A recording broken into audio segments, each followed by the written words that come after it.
Hi everyone, it's Amy here. Welcome back to my channel. Today we're going to be doing my December wrap-up. So December was a really good reading month for me. I read 10 books in total, probably because I was off for Christmas, so I had a good chunk of time in which I could read, and I actually had a few 5-star reads as well, so it's been a really good month. As we have a fair few books to get through, we'll jump straight in with my lower star rating, and that goes to Daughter of Smoke and Bone by Laini Taylor. So this follows the story of a girl named Karu who lives in Prague, and she's a kind of art student by day, but then by night she is a hunter of objects for a kind of monstrous beast kind of thing. Right from the get-go you kind of learn that Karu doesn't really know a lot about where she came from. She doesn't know who her parents are, she doesn't know like her origins or anything like that, and so that is primarily what this novel is about. It's her trying to discover stuff about her life and the mysteries behind this monstrous beast thing and why he wants to look out for her, but also sends her on these quite dangerous missions to find things for him. This was a fun, quick read. I wasn't overawed with it, so I don't think I'll continue on with the series.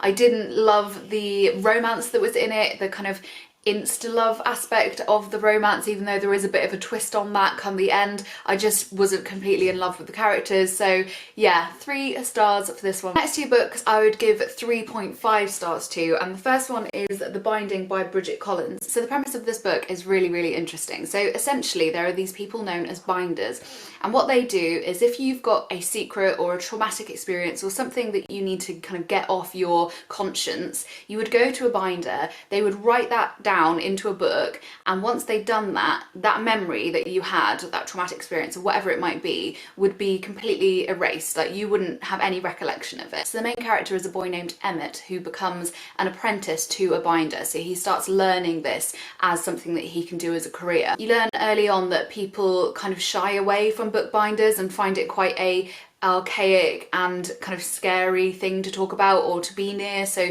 the bookbinder is like way out in the sticks and he has to go and live with her, and it's all a bit like mysterious and weird. Things I loved about this book: the premise was great. The romance is fantastic. So it's an LGBT novel and there is a male-male relationship in it, and it's told beautifully. It's not like an insta-love or anything like that. It's a real slow burner and it's just beautiful. It also raises really interesting conversations about women and the way that women are controlled in this kind of era. I imagined it being kind of 1800s. Women had no control of their own money, and if their husbands were off doing bad things, which they then found out about, these husbands are just taking them to these bookbinders and making their memories go away, essentially. Really interesting concept, and the idea of having no control over yourself and being a woman at that time, you know, it just, I really like that. 2 grievances with this book.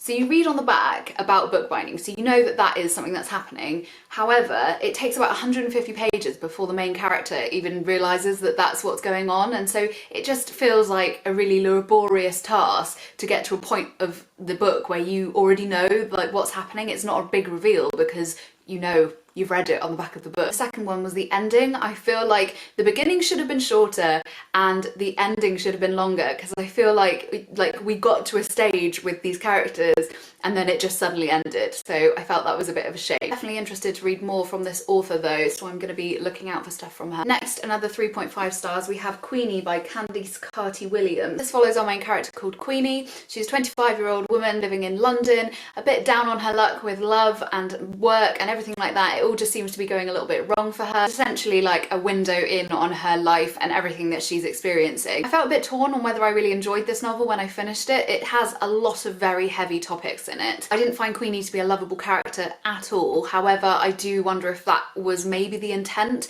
Queenie is suffering from a lot of mental health issues which kind of come out throughout the course of the novel. I do wonder whether that was the author trying to relay how hard things were for Queenie. It's clear that Queenie is a self-saboteur and she is making these really bad decisions, but after reading like pretty much the same story happening 3 or 4 times over, she keeps making this really bad decision. It just became a bit frustrating to read. I would say there are a fair few trigger warnings for this one, so if you're not interested in reading about miscarriages, sexual assault, sexual harassment, sexual abuse, misuse of alcohol, domestic abuse, there's a lot going on in this book, so as you can imagine, it's not hugely long.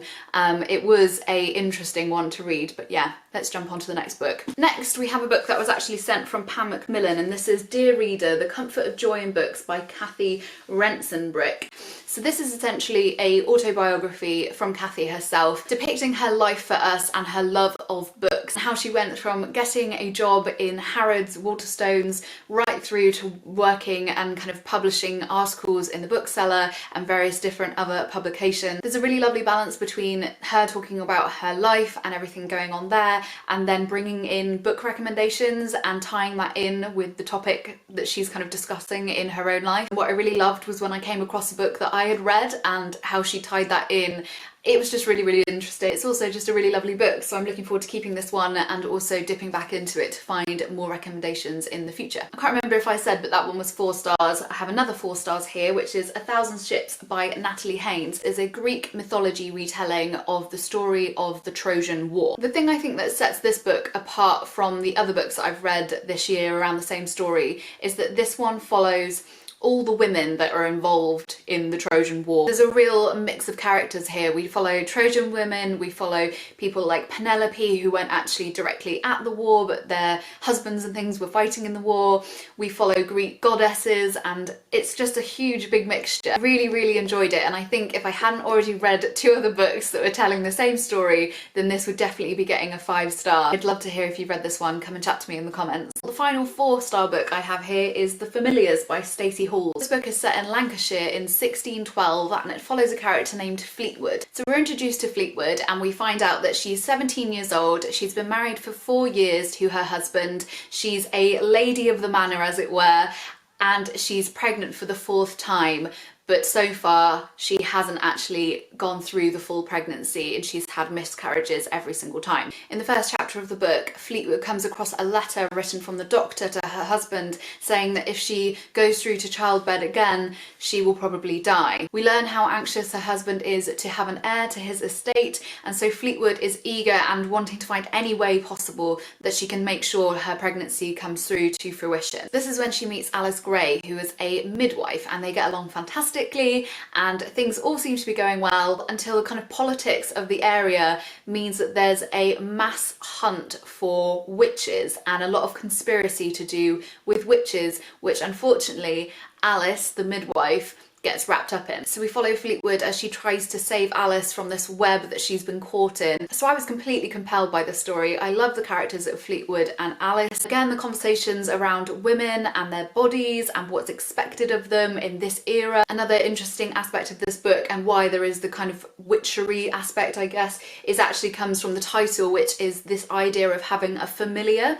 And it kind of reminded me of the demons in His Dark Materials. So in this book, the witches have these kind of demonic animals that are nearby them, which they call familiars. In the book, you're only meant to be able to see these familiars if you're like one with the devil, and so all these God-fearing Christian men that are taking down all these witches haven't actually seen any of these familiars with them. I thought it was a really interesting concept, and I've never heard of anything like that in a book before, so yes, I really enjoyed this one and would highly recommend it. Quickly moving on to the 5-star reads from December. Now I'm going to talk very briefly about the next 2 because they're actually rereads for me. The first one is J.R.R. Tolkien's Letters from Father Christmas. I try and reread this one every year at Christmas. It is essentially a book of collected letters, and it literally does have the letters kind of printed in there as well, that J.R.R. Tolkien wrote and sent to his children at Christmas. The first one dates from 1920 and the final one is in 1943. What I really love about this is the attention to detail that Tolkien went into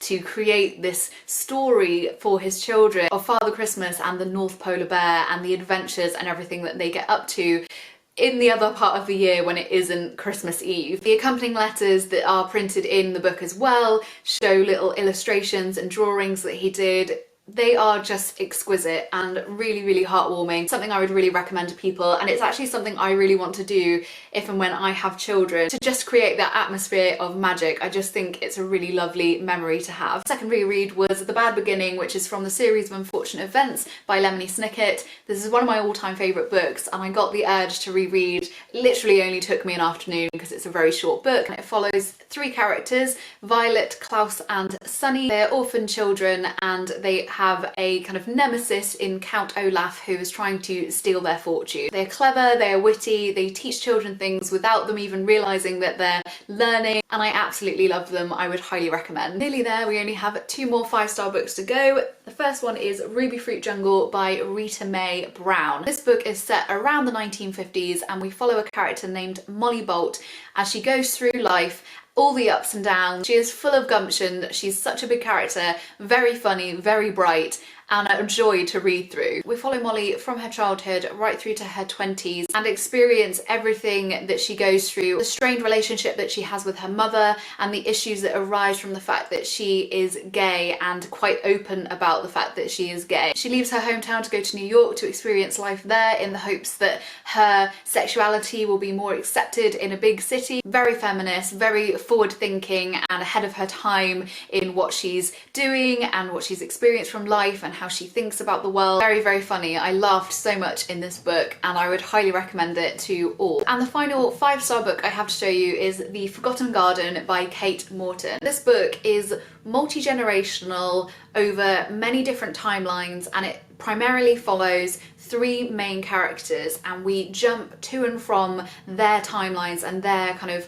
snippet of story throughout the book. In the first chapter, we learn of a character named Nell, who is a little girl who's got off a boat in Australia and is taken in by a family because no one seems to know where she came from and who her family are. They hope that someone will come and claim her, but nobody ever does. So she lives out her life unknowingly in Australia until the point when her father sits her down and tells her that she actually arrived on a boat that had come from England. Nell then sets out to try and find out where she came from and how she ended up in Australia. Our second character is actually Nell's granddaughter, and we jump forward in time to a time when Nell has already passed away. Nell never shared any of her secrets and the knowledge that she had come from another country with any of her family, and so her granddaughter Cassandra takes up the mantle and actually tries to go and discover more about where her grandmother came from. Our third and final female character jumps back by about 90 years to the early 1900s, and we follow a character named Eliza. Now Eliza is living in Cornwall in England, which is where Cassandra and Nell have kind of pinpointed the beginnings of the story to be. It's a mystery full of family tragedy, full of love, full of loss. If you're a lover of art and books as well, it has a really nice thread of storyline to do with paintings and someone being an author. So much in this story, I don't think I can efficiently sum it all up. However, I loved it, the writing was fantastic, and I would implore anyone to go and read it. So there we are, those are all the books that I read in December. I would love to hear if you've read any of these and what you thought of them. Come and have a chat with me in the comments. What have you been reading recently? Come and tell me. As always, I will leave links to everything I've mentioned today down below. I hope you're all having a fantastic day, and I will see you soon. Bye!